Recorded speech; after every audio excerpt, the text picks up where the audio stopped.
Hi there Libra, thank you for joining me for your weekly forecast for week commencing the 27th of October. And your ruling planet Venus continues to be close by the Sun. When these two get together, the affection, the need to be close and intimate in all sorts of ways, whether it's with the people we love or our lover, is certainly turned to max, as can be your appreciation of the fine things in life.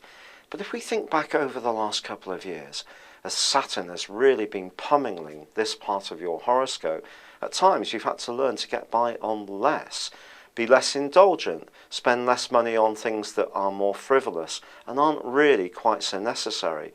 And this has been quite a lesson in self-discipline. But it will be nice this week if you can actually give yourself permission to do something more spontaneous, which is rather pleasurable. However, it doesn't necessarily have to be for you personally, because you could be very generous to someone who is less fortunate. And the reason for this is the role of Neptune, which is linking into the Sun and Venus, and also into Mars as well. Now, Mars is the ultimate ego planet, and it's moved into quite a sensitive part of your horoscope right at the end of last week.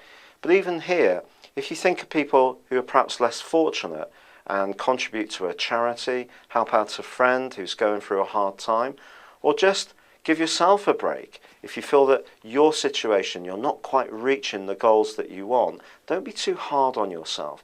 This is a time to appreciate what you have, not what you don't have, and then celebrate those riches, because we all have things that are not so obvious. Sometimes we need the affirmation of friends to remind us, especially when things are a bit of a struggle, just what riches we do possess.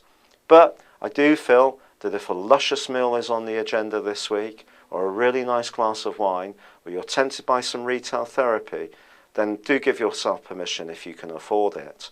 Now equally, Mercury in your sign continues to link in well with Jupiter. Jupiter is, if you like, the larger-than-life influence of all the planets. And it's asking you to be much more optimistic about your future. Yet, ironically, Jupiter is clashing with that meanie of an influence of Saturn, which has obviously been quite oppressive on your financial situation and your self-worth over the last couple of years. And it's just saying to you, if there are some friends that you have, or some associations or hopes for the future, which don't make you feel so good about yourself, it wouldn't be a bad idea to review them. Now, by the end of the week, on Friday, there is a quarter moon in your sister air sign of Aquarius. And this is just saying to you that if the desire is there to go out and have that little bit of abundance, that little bit of sensuality, to get closer to someone, to make your heart beat a little bit quicker, then you just need to be conscious of keeping it in a certain amount of proportion. And if someone decides that you should be their banker, when really you have absolutely no need to be portrayed in this role, then don't be fearful of saying no. It's been a real pleasure being with you, and thank you for joining me. Good luck and goodbye for now.